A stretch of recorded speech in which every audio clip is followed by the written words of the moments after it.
আমি চেষ্টা কৰিম যাতে 10 মেৰ আগতে সম্পূৰ্ণ কৰিব পাৰি।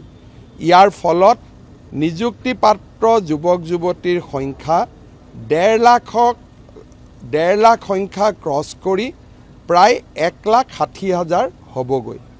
তাৰ পিছতো আমি চেষ্টা কৰিম যাতে আমাৰ কাৰ্যকালৰ পঞ্চমটো বৰ্ষত আৰু 10-15 হাজাৰ নিযুক্তি আমি দিব পাৰোঁ।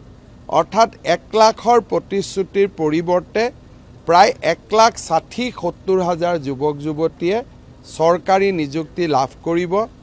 স্বাধীনতাৰ পিছত কোনো চৰকাৰে কেতিয়াও ইমান যুৱক যুৱতীক নিযুক্তি পত্ৰ দিব পৰা নাছিল। অসমৰ ইতিহাসত এই 5টা বছৰ মই অসমবাসী ৰাইজক শাৰদীয় দুৰ্গা পূজাৰ শুভকামনা যাচিছোঁ।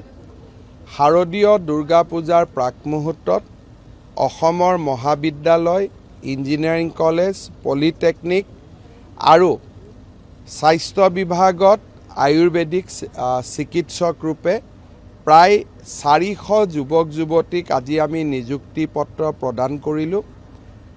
এই ধাৰাবাহিক নিযুক্তি প্ৰদান কৰাৰ পৰিপ্ৰেক্ষিতত বৰ্তমান আমাৰ চৰকাৰৰ দিনত নিযুক্তিপ্ৰাপ্ত যুৱক যুৱতীৰ সংখ্যা 1,25,000 অতিক্ৰম কৰিলে।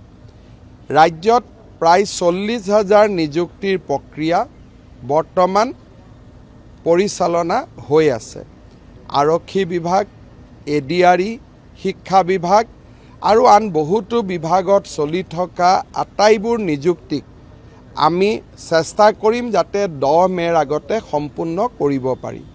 ইয়াৰ ফলত নিযুক্তিপ্ৰাপ্ত যুৱক যুৱতীৰ সংখ্যা 1.5 লাখ সংখ্যা ক্ৰছ কৰি প্ৰায় 1,60,000 হ'বগৈ।